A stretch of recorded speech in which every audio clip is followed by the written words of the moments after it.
Splatoon is a game about controlling space. Every multiplayer game mode requires teams to control parts of the map in order to complete the objective, and the most viable weapons are the ones that can both take and maintain map control. However, there is one mode in particular that leaves this concept behind. Splat Zones, Tower Control, and Clam Blitz all require teams to hold parts of the map for extended periods of time in order to make large pushes. While this is also somewhat true in Rainmaker, maintaining map control isn't nearly as essential as it is in the other three modes. I believe that Rainmaker is the worst game mode in Splatoon, and this is due to one key factor: the speed of the objective. In most game modes, the objective moves fairly slowly. That is, it takes a long time to accumulate lots of points. For example, in Splat Zones, the timer ticks down at a constant rate as long as you have the zone painted. There's no way to speed it up, giving the other team plenty of time to charge specials and coordinate a push. Tower Control is a similar story. The tower only moves at a specific speed, and there's no way to make it move faster. You can get through checkpoints more quickly by having multiple people on the tower, but it's often a better idea to have them push ahead. I'll get into why later. In order to play the objective, you typically need map control. The most efficient way to secure map control for your team is to kill the enemy players. After all, they'll have a pretty hard time defending if they're all dead. You can also obtain map control by simply forcing the enemies to move. Either way, having specials charged makes this process much easier. The absolute worst thing that can happen to a team is getting wiped. This provides the other team with free control of the entire map, limited only by how fast they can capitalize on it. In Splat Zones, once your team has killed most of the enemy team, you are free to cap the zone. However, in order to maintain control of the zone for as long as possible, you need to take control of the enemy's side of the map.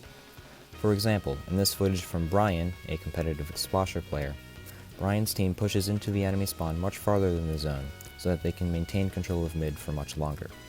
Fortunately, getting wiped isn't an instant loss thanks to the slow timer giving you plenty of time to regroup and coordinate. Likewise, in Tower Control, a wipe gives your team the perfect opportunity to start pushing the tower. A mistake many newer players make is assuming that weapons like Clash Blaster are OP in Tower Control, because they can just spam enemies off of the tower. However, a good team will instead be winning fights ahead of the tower's path, giving the tower less resistance. This is further emphasized by the passive special charge when your team is on the tower, incentivizing your team to secure map control ahead of the objective. Looking at Brian's footage once again, his team pushes into the enemy court ahead of the tower's path, allowing Brian to ride it for longer. Once again, the slow speed of the tower gives your team time to charge specials and mount a defensive push. Everything falls apart in Rainmaker.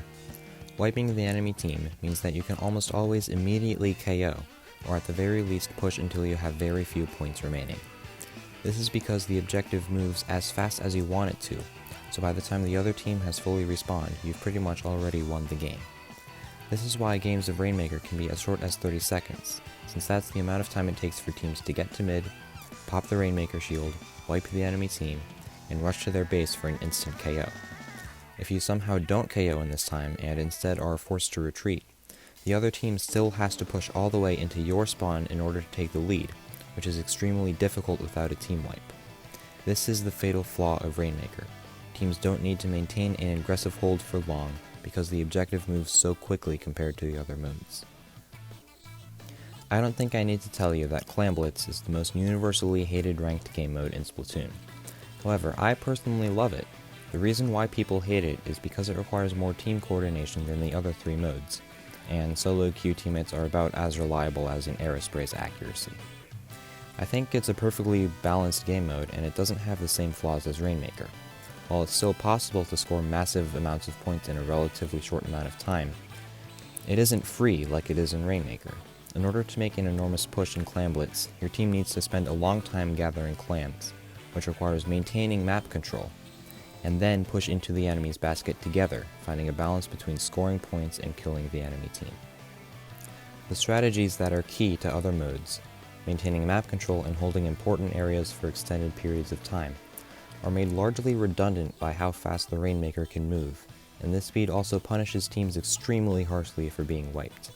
And that's not even getting into the issue of giving the attacking team a weapon that's nearly impossible to approach in a lot of situations. Overall, Rainmaker as a mode just ignores the core design of the game, making it the worst mode in Splatoon.